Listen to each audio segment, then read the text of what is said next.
আসসালামু আলাইকুম। আজ রবিবার 31 আগস্ট 2025। এখন আমি আপনাদেরকে আবহাওয়ার সর্বশেষ খবর জানিয়ে দেব।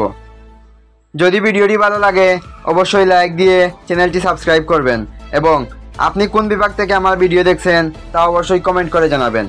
আজকের আবহাওয়ার পূর্বাভাসে বলা হয়েছে আজ রংপুর বিভাগের অনেক জায়গায় এবং ঢাকা, রাজশাহী, খুলনা, বরিশাল, চট্টগ্রাম, ময়মনসিংহ ও সিলেট বিভাগের কিছু কিছু জায়গায় অস্থায়ীভাবে দমকা হাওয়া সহ হালকা থেকে মাঝারি ধরনের বৃষ্টি অথবা বজ্রসহ বৃষ্টি হতে পারে। সেই সাথে রংপুর বিভাগের কোথাও কোথাও মাঝারি ধরনের ভারী থেকে ভারী বর্ষণ হতে পারে। সারা দেশে দিন এবং রাতের তাপমাত্রা সামান্য বাড়তে পারে।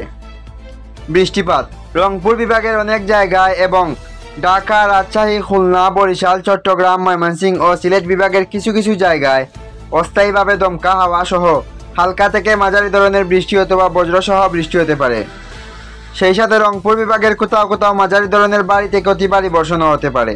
গত 24 ঘন্টায় দেশের সর্বোচ্চ তাপমাত্রা রেকর্ড করা হয়েছে রাজশাহীতে 35 ডিগ্রি সেলসিয়াস এবং দেশের সর্বনিম্ন তাপমাত্রা রেকর্ড করা হয়েছে তেঁতুলিয়ায় 24.5 ডিগ্রি সেলসিয়াস।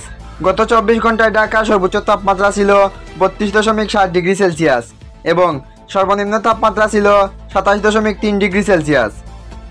সিনপটিক অবস্থা মৌসুমী বায়ুর অক্ষের বর্ধিতাংশ রাজস্থান, উত্তরপ্রদেশ, মধ্যপ্রদেশ, বিহার, পশ্চিমবঙ্গ ও বাংলাদেশের মধ্যাঞ্চল হয়ে আসাম পর্যন্ত বিস্তৃত রয়েছে।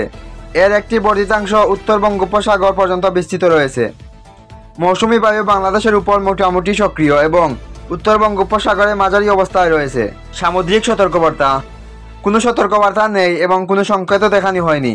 নদীবন্দরের সতর্কতা সমূহ দেশের অভ্যন্তরীণ নদীবন্দর সমূহের জন্য কোনো সতর্কবার্তা নেই এবং কোনো সংকেতও দেখানো হয়নি।